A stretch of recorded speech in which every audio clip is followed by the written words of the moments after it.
اللہ اللہ۔ دوستو، بزرگوں اور بھائیوں، انسان اللہ تعالیٰ سے بہت ساری نعمتیں پاتا ہے، لیکن انسانی مزاج یہ ہوتا ہے کہ جو چیز اس کے پاس موجود ہوتی ہے اس کی قدر نہیں کرتا، اور جو موجود نہیں ہوتی اس کا روز مطالبہ کرتا ہے۔ اللہ تبارک و تعالی اس کی ذات والی صفات بے نیاز ہے، اس کو ضرورت نہیں ہے لوگ اس کا شکر کریں یا اس کی تسبیح کریں یا اس کے لیے سجود کریں، وہ تو بے نیاز ہے۔ لیکن انسانوں کو جو بھی حکم رب کی طرف سے دیا جاتا ہے وہ انسانوں کے فائدے کے لیے دیا جاتا ہے۔ اللہ تبارک و تعالی نے ہمیں نعمتوں کا چرچا کرنے کا حکم دیا ہے۔ فرمایا وَأَمَّا بِنِعْمَةِ رَبِّكَ فَحَدِّثْ، اپنے رب کی نعمتوں کا چرچا کرو، نعمتوں کا اظہار کرو۔ سب سے پہلی بات تو یہ ہے کہ جب انسان شکر کرتا ہے نا تو اس کی نعمتیں بڑھ بھی جاتی ہیں اور محفوظ بھی ہو جاتی ہیں۔ اللہ کریم نے فرمایا لَإِن شَكَرْتُمْ لَأَزِيدَنَّكُمْ، اگر تم شکر ادا کرو گے تو میں نعمتوں میں اضافہ کر دوں گا۔ اب یہاں مفسرین کرام نے ایک باریک بات لکھی ہے، وہ کہتے ہیں اضافہ ہوگا نا تو اضافہ اس چیز میں ہوتا ہے جو پہلے موجود رہے۔ تو شکر کرنے کے دو فائدے ہوئے کہ پچھلی نعمت محفوظ ہو جائے گی اور مزید رب کریم اس میں اضافہ فرما دے گا۔ شکر کا مزاج کرنے سے، پیدا کرنے سے انسان، پہلا فائدہ یہ ہوتا ہے کہ نعمتیں محفوظ ہوتی ہیں، ان میں اضافہ ہوتا ہے۔ دوسرا فائدہ یہ ہوتا ہے کہ جب آپ نعمتوں کا شکر ادا کرتے ہیں تو رب سے جڑتے ہیں، اللہ سے تعلق مضبوط ہوتا ہے۔ نعمتیں چونکہ رب کریم دیتا ہے، اور جب بندے اپنے مالک کا شکریہ ادا کرتے ہیں تو گویا وہ اپنے رب کی بارگاہ کے اندر عرض کرتے ہیں کہ مالک تو نے بڑی کرم نوازیاں فرما دی ہیں۔ تو اللہ کی بارگاہ کے قریب ہونے کا ایک ذریعہ شکر بھی ہے۔ تیسری بات، نعمتوں کا ذکر انسان کو سکون دیتا ہے۔ نعمتوں پر شکر کرنے سے انسان کا دل ٹھنڈا ہوتا ہے۔ جب ہم شکریہ ادا نہیں نہ کرتے تو پھر ظاہر ہے ہم خواہشات کرتے ہیں، میرے پاس یہ نہیں ہے، میرے پاس وہ نہیں ہے، مجھے فلاں چیز مل جاتی تو کیا ہی اچھا ہوتا، دیکھو فلاں کے پاس فلاں چیز ہے میرے پاس نہیں۔ یہ جتنی بھی چیزیں ہیں نا یہ بے چینی پیدا کرتی ہیں۔ ان باتوں سے انسان کی طبیعت میں تلخیاں پیدا ہوتی ہیں۔ یہ چیزیں اس کے لیے ہمیشہ تکلیف کا سامان ہوتی ہیں، چونکہ وہ بار بار جب یہ کہتا جاتا ہے تو مزاج شکوے والا بن جاتا ہے۔ شکوہ ہمیشہ تکلیف دیتا ہے اور شکر ہمیشہ سکون دیتا ہے۔ کوئی جتنے زیادہ شکوے کرے گا اتنا زیادہ الجھ جائے گا، اور جتنا زیادہ شکریہ ادا کرے گا اتنا زیادہ مطمئن ہوتا جائے گا۔ اس لیے نبی پاک صلی اللہ تعالی علیہ وسلم نے فرمایا مومن ہر حال میں خیر میں ہے۔ یا رسول اللہ کس طرح؟ فرمایا مصیبت آئے تو صبر کر کے رب سے اجر لے لیتا ہے، اور نعمت ملے تو شکر کر کے اپنے رب سے اجر لے لیتا ہے۔ نعمتوں کا شکر بڑا ضروری کام ہے۔ اچھا، ہم نعمتوں کا شکر چونکہ ادا نہیں کرتے الا ماشاء اللہ، تو پھر معاشرے میں ماحول اس طرح کا پیدا ہوتا ہے کہ ہم جہاں ہم ہوتے ہیں وہ جگہ ہمیں سکون والی نہیں لگتی، اور جہاں کوئی اور ہوتا ہے وہ ہمیں بڑا اچھا لگتا ہے۔ کیوں کہ مزاج شکر والا نہیں، طبیعت شکوے والی ہے۔ او بھائی، جہاں میں بیٹھا ہوں، جس جگہ آپ سیٹ پر بیٹھتے ہیں، جس شعبے سے آپ کا تعلق ہے، جس جگہ آپ ڈیوٹی کرتے ہیں، یہ ہم اپنی مرضی سے تھوڑی بیٹھے، یہ تو اللہ رسول کے بٹھائے بیٹھے ہیں۔ تو جو جگہ اللہ رسول نے میرے لیے پسند کیا ہے مجھے بھی تو پسند ہونی چاہیے نا۔ میں اکثر کہتا ہوں کہ جو خاندان رب نے چاہا اس میں مجھے پیدا کیا نا۔ بندے کی چوائس تو نہیں نہ ہوتی کہ یا اللہ مجھے فلانے قبیلے میں پیدا کر دے، خالص عطیہ الہی ہے نا۔ تو جو دادا جی اللہ نے میرے لیے پسند کیے ہیں مجھے خود بھی تو ان کو پسند کرنا چاہیے نا۔ جو چاچا جان، جو ماموں جان، جو ننہال ددیال والے اللہ نے میرے لیے پسند کیا. کس بات کا شکوہ کہ میرے فلانے رشتہ دار ٹھیک نہیں تو فلانے ٹھیک نہیں تو فلانا غلط ہے. یہ تو طبیعت کو بے چین کرنے والی بات. او بھائی رب کریم نے جو میرے لیے چاہا. میں اپنے دوستوں سے ایک بات اکثر کرتا ہوں, میں کہتا ہوں کہ زندگی میں سکون لینا ہے تو اپنی سوچ اس طرح کی بناؤ. میری سوچ اس طرح کی ہے کہ جس طرح کے ماں باپ اللہ نے مجھے دیے ہیں شاید کسی کو نہیں ملے. جس طرح کے استاد رب کریم نے مجھے دیے شفقت کرنے والے شاید کسی کو نہ ملے. جس طرح کے مرشد اللہ نے مجھے عطا فرمائے شاید کسی کو نہ ملے. جس طرح کے شاگرد اور جس طرح کے سالکین طریقت محبت کرنے والے دوست مرید احباب مجھے ملے کسی کو نہیں مل سکتے. آپ اپنی زندگی میں یہ مزاج پیدا کریں گے. چیزیں شکر لاتی ہیں زندگی میں, یہ شکر لاتی ہیں. اللہ کی جتنی بھی نعمتیں ہیں, جتنی بھی نعمتیں, دیکھیں نا حضرت سعدی شیرازی کوئی جوتا اٹھا کے لے گیا تھا مسجد سے, تو جوتا اٹھانے والے تو اٹھا ہی لیتے ہیں, اور موبائل لے جانے والے بھی موبائل ہے. لیکن موبائل لے کے جا سکتے ہیں, تعلقات نہیں لے کے جا سکتے. موبائل لے کے جا سکتے ہیں, آپ کی آواز چھین کے نہیں لے جا سکتے. وہ غلط فہمی کا شکار ہوتے ہیں کہ ایک چیز ہم نے لے لی. بھئی بہت ساری چیزیں آپ کی رسائی نہیں ہے, آپ جا ہی نہیں سکتے وہاں تک. بھائی حضرت سعدی شیرازی کا نا کوئی جوتا اٹھا کے لے گیا مسجد سے, تو آپ کا خادم کہنے لگا بڑا ہی بھائی کوئی نالائق آدمی ہے جو حضرت شیخ کا جوتا اٹھا کے لے گیا. تو حضرت ہنس پڑے, کہنے لگے جوتا ہی لے گیا نا, کہیں پیر تو نہیں نہ لے کے گیا. پیر سلامت ہے تو اللہ تعالیٰ جوتا اور بھی عطا کرے گا. ہم نا یہ مزاج پیدا کر لیں تو زندگی میں شکر آ جائے, ٹھہراؤ آ جائے, سکون آ جائے. اللہ کی جتنی نعمتیں ہمارے پاس ہیں کبھی ایک ایک پہ غور کرو. صرف دانت میں درد ہو جائے تو سارا وجود تکلیف میں. صرف آنکھیں اگر تھوڑی اذیت میں آ جائے تو سارا وجود تکلیف میں. ایک بخار ہی چڑھ جاتا ہے نا, بچوں کو بھی بندہ قریب نہیں آنے دیتا, کوئی چیز اچھی نہیں لگتی. آپ کے پاس صحت ہے تو سب کچھ ہے, گھر, بچے, صحت, تندرستی. اور دنیا کی سب سے بڑی نعمت یہ ہے کہ رب صحت دے تو سجدے کی توفیق بھی دے. اللہ تعالیٰ شعور دے تو پھر مسجد آنے کا موقع بھی دے. یہ بہت بڑی مالک کی توفیق ہے. میرے عزیز یہ ساری نعمتیں ہیں, اور صحیح بخاری میں موجود ہے کہ رسول پاک علیہ السلام بھی اللہ کی نعمت ہے. لقد من اللہ علی المؤمنین اذ بعث فیہم رسولا. رب فرماتا ہے مومنوں میں نے تمہارے اوپر احسان کیا ہے, تمہیں اپنا رسول عطا فرمایا. میں نہیں کرتا کوئی تفسیر اس آیت کی, میں کسی مفسر کا قول آپ کے سامنے نہیں رکھتا. خدا را میری ملت کے جوانوں, یہ قرآن مجید کی آیت محکم ہے, کوئی متشابہات میں سے نہیں ہے, محکم ہے, واضح ہے. پورے میلاد شریف میں پورے حضور علیہ السلام کی محبت کے عنوان میں, نبی پاک کی سیرت کے عنوان میں, غلامی کے عنوان میں, تذکروں کے عنوان میں, حضور کی نعتوں کے عنوان میں, حضور کی سنت شریعت پر عمل کرنے کے عنوان میں ایک بات صرف ایک, کہ کائنات کا پیدا کرنے والا رب کہتا ہے یہ رسول تم پر میرا احسان ہے. اللہ کہتا ہے یہ میرا احسان ہے, یہ میرا احسان ہے.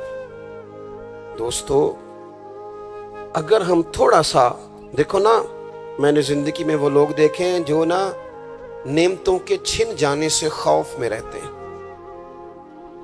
آزمائش کا شکار رہتے ہیں, ڈرے ڈرے سہمے سہمے رہتے ہیں کہ یار بڑا فضل ہے خدا کا, کہیں کچھ چیز چھن نہ جائے.